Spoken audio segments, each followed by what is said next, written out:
ईश्वर की विश्व का पहला साहित्यिक सांस्कृतिक एपिसोड सिद्धेश्वर की डायरी यूट्यूब चैनल पर प्रत्येक दिन रात्रि 9 बजे। कविता, कहानी, लघु कथा, आजाद गजल, भेंट वार्ता, पत्रिकाओं की संक्षिप्त समीक्षा और भी बहुत कुछ नए पुराने रचनाकारों का एकमात्र सशक्त और निष्पक्ष मंच सिद्धेश्वर की डायरी। सांस्कृतिक एपिसोड सिद्धेश्वर की डायरी में आज लघु कथा संसार, इसके अंतर्गत हम आपके सामने प्रस्तुत कर रहे हैं कुछ लघु कथाएं। कुछ तो लेखक की आवाज में और कुछ मेरी ओर से। ऋचा वर्मा की लघु कथा मैं उनकी आवाज में प्रस्तुत करूंगा और एक दो लघु कथा मैं अपनी तरफ से आपके सामने प्रस्तुत कर रहा हूं जो मेरे पटल अवसर साहित्य यात्रा में शामिल की गई थी।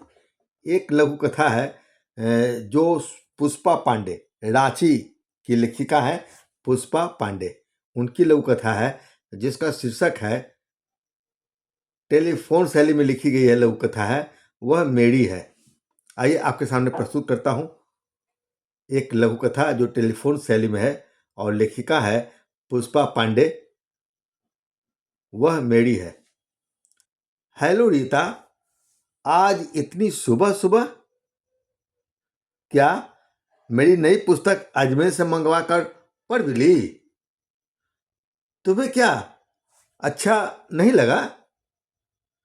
हाँ, मैं मानती हूं कि संगीता के प्रोत्साहन और सहयोग से ही मैंने लेखन कार्य शुरू किया और आज यहां तक पहुंच पाई हूं। लेकिन संगीता ने ही मुझे काव्य की विधाएं सिखाई। मैं उसे कभी कभी नहीं भूल सकती। हाँ हाँ, यह सही है कि मैंने उसका नाम नहीं दिया, सिर्फ दोस्त कहकर आगे बढ़ गई। क्या? मेरा मानना है कि उसने निस्वार्थ भाव से अपनी बहन समझकर हमें प्रोत्साहित किया, सिखाया, किसी स्वार्थवश नहीं। अरे अरे अरे, उसकी उसकी देन मेरे दिल में अमूल्य निधि की तरह सुरक्षित है। उसे मैं सिर्फ अपने तक सीमित रखना चाहती हूँ। किसी और से कहकर या उसको धन्यवाद दे कहकर उसका वजन कम करना मैं नहीं चाहती।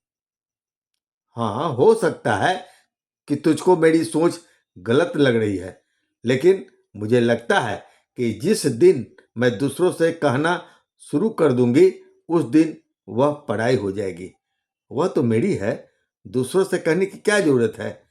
उसे अपना बनाए रखना चाहती हूँ। अपनों के लिए दुआ की जाती है, दिखावा नहीं।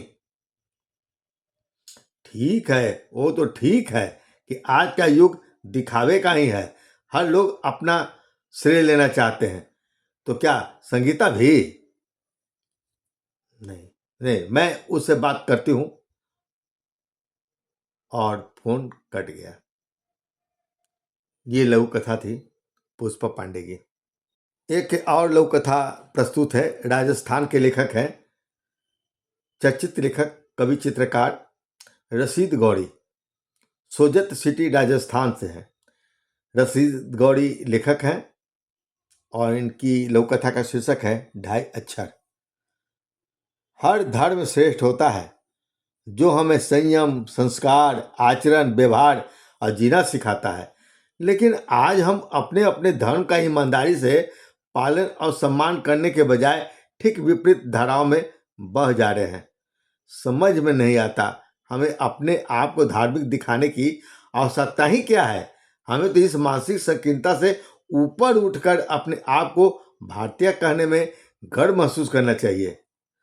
सही कह रहे हैं भाई आप, लेकिन दुखद स्थिति यह है कि आज धर्मनिरपेक्षता और इंसानियत धर्म के ढाई अक्षरों के बीच फंसकर रह गई है। कहते हुए उसने बड़ी निराशा भरी एक ठंडी सी सांस छोड़ी, जिसे सामने वाले मित्र ने भी महसूस किया।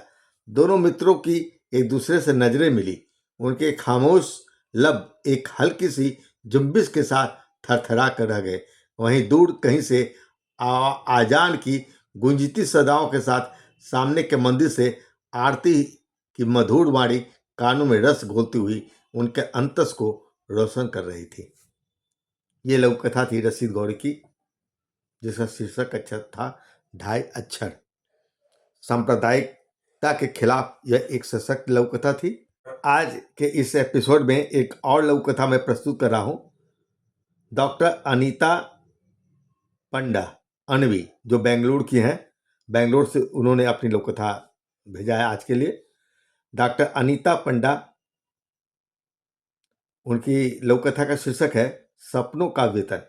जी हाँ, सपनों का वेतन। लेखिका अनीता पंडा अनवी, बेंगलुरु से। क्या हुआ, हार मान गए? आज फिर कुछ नहीं लिखा? कन्नू ने चाय का प्याला बढ़ाते हुए पूछा।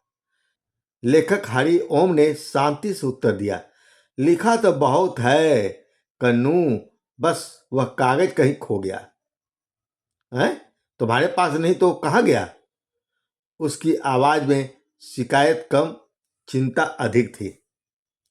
चिंता मत करो, देखो लिख तो रहा हूं। राशन की सूची में, बच्चों की फीस में, किराए की रसीद में, उसने खिड़की से बाहर देखते हुए कहा। कन्नू चुप रही, फिर थोड़ी देर बाद बोली, कभी तो प्रकाशित पुस्तकों की रॉयल्टी मिलेगी।